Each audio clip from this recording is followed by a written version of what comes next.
मला एक सांगा, आपल्या जे आपलं महाराष्ट्र राज्य आहे किंवा जो आपला परिसर आहे याच्यामध्ये आपण कोणकोणते सण साजरे करतो रे? एक हात वरती करायचा. दसरा, बैलपोळा, हा, गुढीपाडवा, रक्षाबंधन, गणपती म्हणजे गणेश उत्सव, हा, दिवाळी झाली, नागपंचमी, अजून रंगपंचमी, बरोबर. मग हे जे सण आहे भाऊबीज, हे जे सण आहेत या सणांचं काहीतरी महत्व आहे की जे ज्या वेळेस होतात सण. बघा आता रंगपंचमी कधी असते? ऑगस्ट मध्ये आपली शाळा भरल्यानंतर त्यावेळेस आपण पतंग उडवतो. नागपंचमी असते की नाही? रंगपंचमी असते. नागपंचमीला काय असतं सांगा? वारुळाची पूजा का करतात माहिती आहे तुम्हाला? उपवास करता का तुम्ही? उपवास नागपंचमीच्या दिवशी उपवास असतो का तुमचा? कशाचा उपवास असतो? एकादशी असतो, नागाचा उपवास असतो, भावाचा उपवास असतो. कशाचा? भावासाठी आपण नागपंचमीच्या अगोदर काय करतो? उपवास धरतो. आणि त्या नाग देवताच म्हणजे आपला कोण आहे? भाऊ आहे, तो आपला पाठीराखा आहे. म्हणून त्याची आपण आदल्या दिवशी काय करतो? पूजा करतो. वारुळाला जातो. वारुळाच्या तिथं आपण दूध पाजतो आणि जे ज्वारी असते, ज्वारी पासून जे तयार केलेले जे असतं ना, बघा जसं मक्याचं कसं हे होतं तयार, मक्यापासून काय तयार होतं? काय पॉपकॉर्न आहे की नाही? तशा प्रकारचं त्या ज्वारीपासून तयार झालेले जे पॉपकॉर्न असतात ना, त्या प्रकारचं तिथं आपण वारुळाजवळ ठेवत असतो आणि दोरा बांधतात ना. ही काय आहे? प्रत्येक सणाची चाल देते. आणि बैलपोळ्याला काय करता तुम्ही? एक सांगायचं. बैलाला पोळ्या खायला देता डायरेक्ट?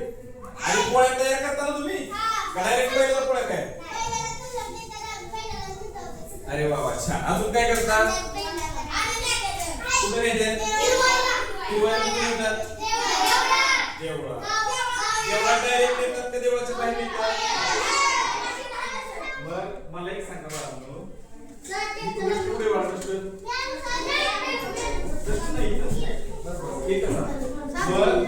ज्यावेळी बैलपोळा असतो तसाच आता सण आहे बघा आपला बेंदूर. आता सोमवारी आहे बेंदूर, बरोबर.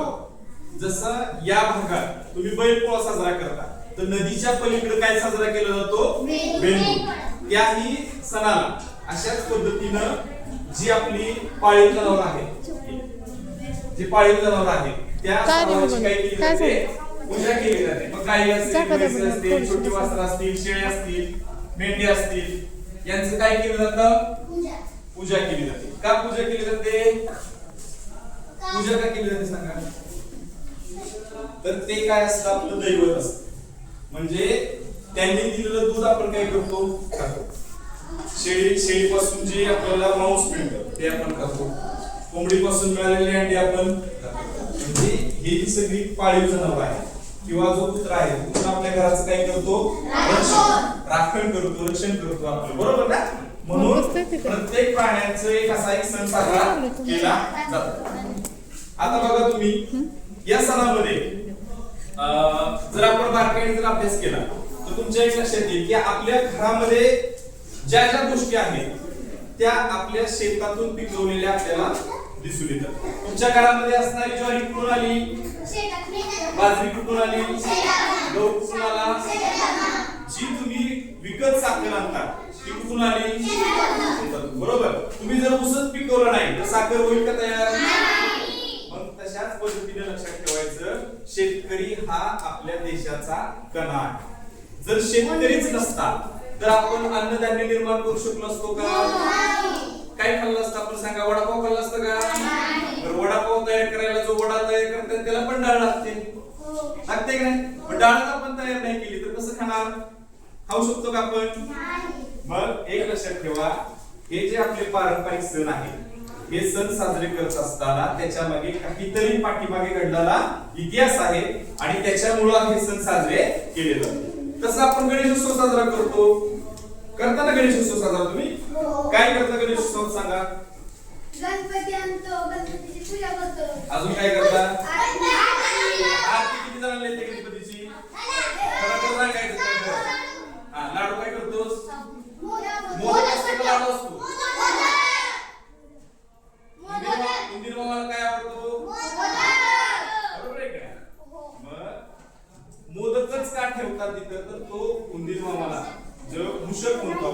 उंदराला तिथं काय म्हटलं जातं मुषक. त्याला तो काय करतो, तो आवडीचा पदार्थ आहे, त्याच्यामुळे तो त्याला गणपतीला देखील त्याचा प्रसाद ठेवला बरोबर ना. मग गणेशोत्सव का चालू केलं रे बाळांनो माहितीये का तुम्हाला? गणपती बसवायला का सुरुवात केली माहितीये? सुरुवात केली माहितीये? काय पार्वती? काय केलं पार्वतीने? गणपती कुणाचा मुलगा आहे सांगा? पार्वतीचा आणि शंकराचा बरोबर ना.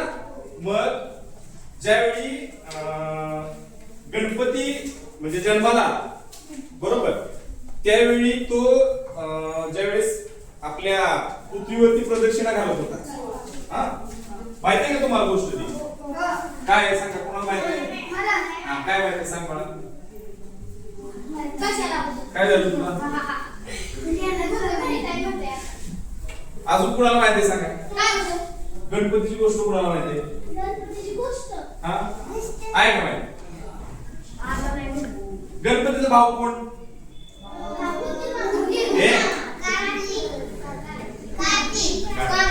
बरोबर ना. कार्तिक आणि गणेश हे दोन काय भाऊ आहे बरोबर. मग गणपतीला ज्ञान देवता का म्हटलं जातं किंवा बुद्धीची देवता का म्हटलं जातं त्याची एक गोष्ट आहे. वटपौर्णिमेला काय करायचं लगेच जायचं का? आता आपलं काय चाललंय बाळा?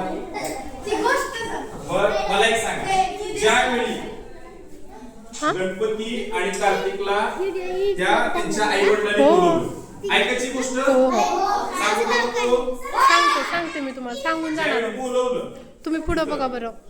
सरांचं ऐका. बोलवून त्यांना विचारलं की सर्वांनी जा आणि या पृथ्वीला एक प्रदक्षिणा दोघांनी घालवायची आणि जो अगोदर येईल तो सर्वात बुद्धिमान आहे, असं त्या दोघांच्या मध्ये पैज लागली. कुणामध्ये?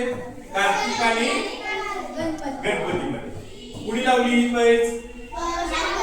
शंकर आणि पार्वती. पण ज्यावेळी ते पृथ्वीवरती गेला तर गणपती काय तिथून गेला? लगेच ऑर्डर आली की कार्तिक पृथ्वी प्रदक्षिणा घालायला गेला आणि गणपती जागेवरच होता. गणपतीने फक्त काय केलं? फक्त आपल्या आई वडिलांना प्रदक्षिणा घातली आणि तिथंच थांबला. आणि कार्तिक अख्ख्या पृथ्वीला प्रदक्षिणा घालून दमून थकून कुठं आला? पुन्हा आपल्या आई वडिलांजवळ आला. आणि मग शंकर आणि पार्वतीने त्यांना सांगितलं की त्याला विचारलं कार्तिकला, तू किती वेळा प्रदक्षिणा पूर्ण केली? तर त्याने तो कालावधी सांगितला की मी एवढ्या वेळात ही प्रदक्षिणा पूर्ण केली. आणि तसंच गणपतीला विचारलं, तू याच्या बरोबर का गेला नाहीस? तर त्यांनी काय उत्तर दिलं गणपतीने? तर पृथ्वीचे निर्मातेच तुम्ही. कोणी पृथ्वी कुणी तयार केली? देवाने तयार केली बरोबर ना. आपण काय म्हणतो? पृथ्वी कुणी तयार केली?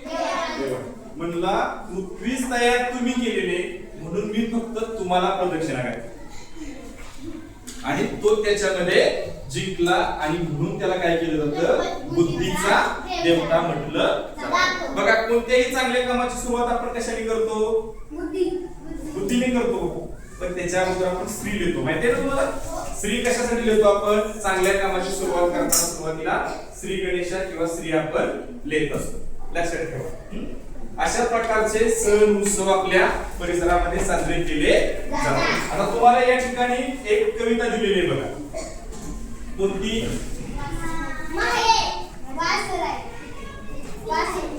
सण एक दिन. सण एक दिन. काढू नका ते, मी सांगतो तुम्हाला. नका पुस्तक काढू.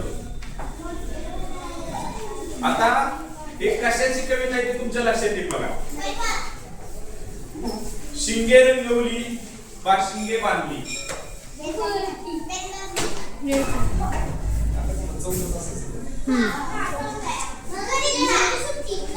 शिंगे रंगवली, बाशिंगे बांधली, चढवल्या झुली ऐनदार, राजा परधान्या रतन दिवाण वजीर पठाण.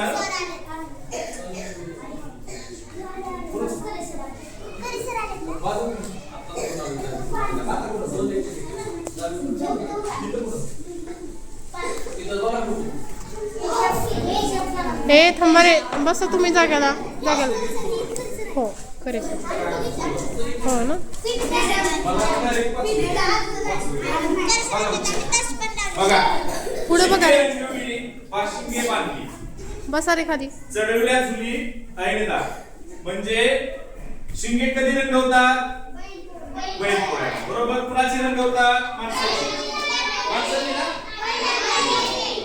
बैलांची रंगवतात आहे का नाही आणि चढवल्या झुली ए शांत बसा रे झुली म्हणजे काय खरे सर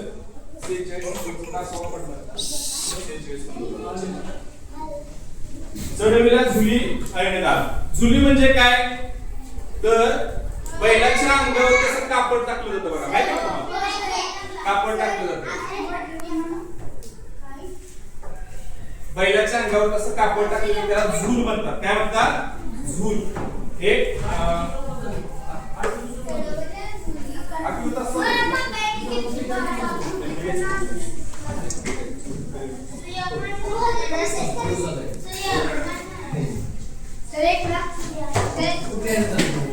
अरे एक मिनिट तेच आहेत खरे सर आता शांत बसा तुमची खात्री पटली ना खात्री पटली ना वजीर पठाण सर काय म्हणतात ताई तुस्त मस्त बघा याच्यामध्ये जी नावं दिलेली राजा परदान्या रतन दिवाण ही कुणाची नाव आहेत रे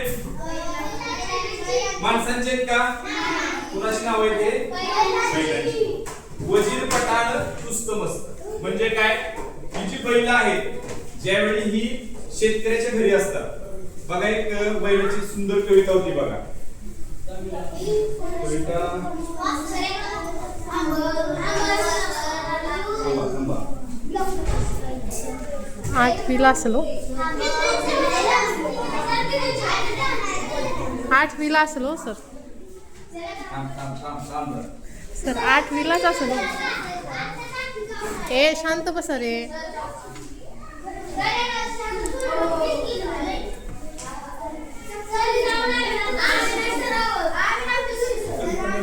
आठवीलाच आहे होती कविता कुठली म्हणताय ह्याच्यात करता का मोबाईल मध्ये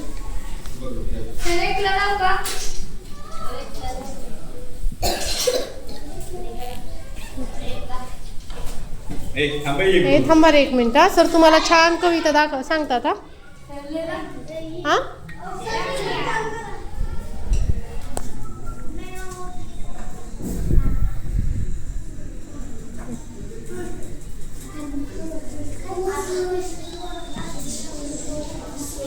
आता छान तुम्हाला सर एक कविता म्हणून दाखवतात हा ते तोंडात बाळा पेन नाही घालायचं तसं हे तर ते अडकल टोपण वगैरे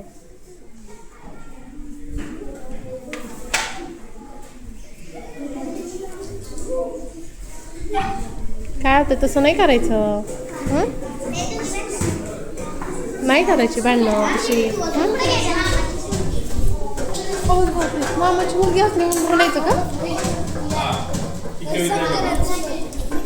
चुलत असली तरी सख्खी असली तरी भांडायचं नाही तुम्हाला आता एक छान तुमचं तर झालंच पण एक छान कविता आहे चॅनल माझंच आहे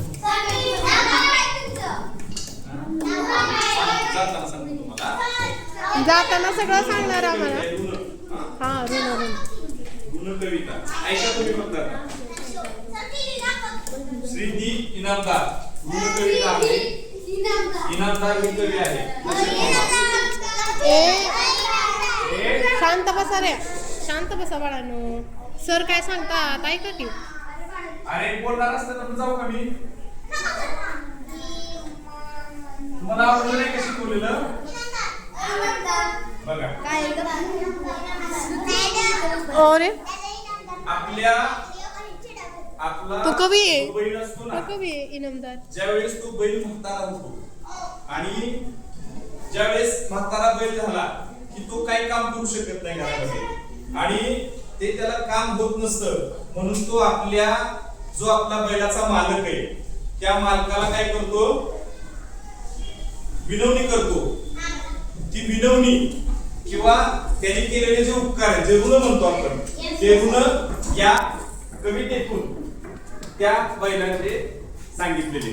बघा, तुझ्या शेतात राहून माझी सरली हयात, तुझ्या शेतात राहून माझी सरली हयात, नको करू हे टाळणी आता उतार वयात, नको करू हे टाळणी आता उतार वयात, नाही राजा उडवत चार पाऊले नांगर, नाही राजा उडवत चार पाऊले नांगर, नको बोलू सवंगाळ नको म्हणूस डंगर, नको बोलू सवंगाळ नको म्हणूस डंगर, माझ्या ऐन उमेदीत माझ्या ऐन उमेदीत माझी गाई ही सोमी, माझ्या ऐन उमेदीत माझी गाय ही सोमी, नको चाबका सारखी आता फटका ऋषी, नको चाबका सारखी आता फटका ऋषी, माझा झाला वयाशीन तेव्हा चारलास गुळ, माझा झाला वयाशीन तेव्हा चारलास गुळ, कधी खातलीस झुल कधी खातलीस माळ, कधी खातलीस झुल कधी खातलीस माळ, अशा गोड आठवणी अशा गोड आठवणी त्यांचे करीत रवंत, अशा गोड आठवणी त्यांचे करीत रवंत, मला मरण येऊ दे तुझ कुशल चिंतित, मला मरण येऊ दे तुझ कुशल चिंतित, मेल्यावर तुझे खाई पुन्हा एक दारू तुझे, मेल्यावर तुझे खाई पुन्हा एक दारू तुझे, माझ्या काकड्याचे जोडे तुझ्या पायात वाजू दे, माझ्या काकड्याचे जोडे तुझ्या पायात वाजू दे. अशा प्रकारची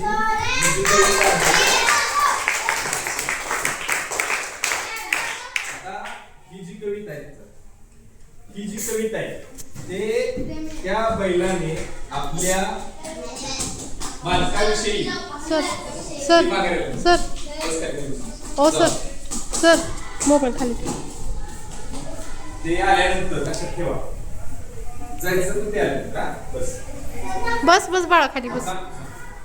आणि त्या बैलाने आपल्या मालकाला काय सांगितलं, ज्या वेळेस तो तरुण होता, तो बैल मालक नाही, बैल ज्यावेळेस काय होता तरुण होता, त्यावेळी त्याने काय केलं काम, काय केली काम, तर गाडी ओढली, नांगर ओढला, शेतातली सगळी कामं केली, किंवा तो पळाला असेल, पळायला बैल जात पाहिजे ना, म्हणजे त्याला जे जी कामं मालकाने दिली ती कामं त्यांनी सर्व केली.